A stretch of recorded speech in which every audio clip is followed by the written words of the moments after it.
την έμεση επιβεβαίωση των αναφορών που δόθηκαν χθες στο Ρώσο πρόεδρο Βλαντίμιρ Πούτιν από τον αρχηγό του Γενικού Επιτελείου των Ρωσικών Ενόπλων Δυνάμεων Βαλέρη Γκερασίμοφ,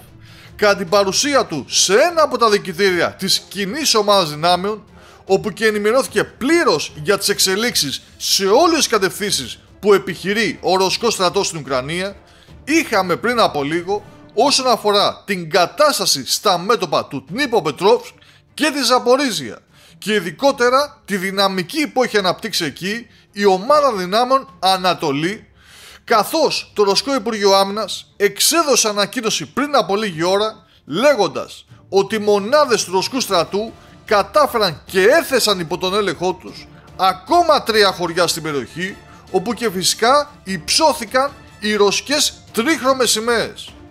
Πιο συγκεκριμένα, όπως αναφέρει η ανακοίνωση του Ρωσικού Υπουργείου,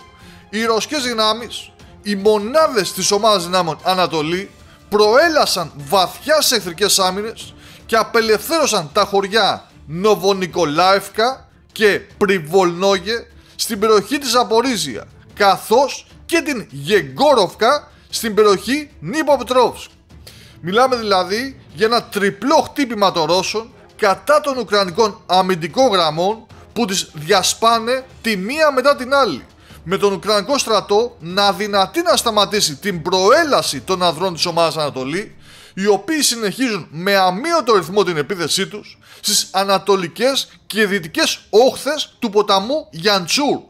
Και αυτό παρά τις πληροφορίες που λαμβάνουμε από ρωσικές πηγές, που μιλάνε για συνεχείς προσπάθειες αντεπίθεσης των Ουκρανών, οι οποίες όμως καταλήγουν σε αποτυχία, με τους Ρώσους στρατιώτες της 60ης και της 64ης Μηχανοκίνητης Ταξιαρχίας Τυφεκιοφόρων, όπως επίσης και με μονάδες αναγνώρισης της ομάδας φρουρών, να δείχνουν ιδιαίτερη ικανότητα στα πεδία των μαχών και να εξουδετερώνουν μεθοδικά κάθε ουκρανική αντίσταση.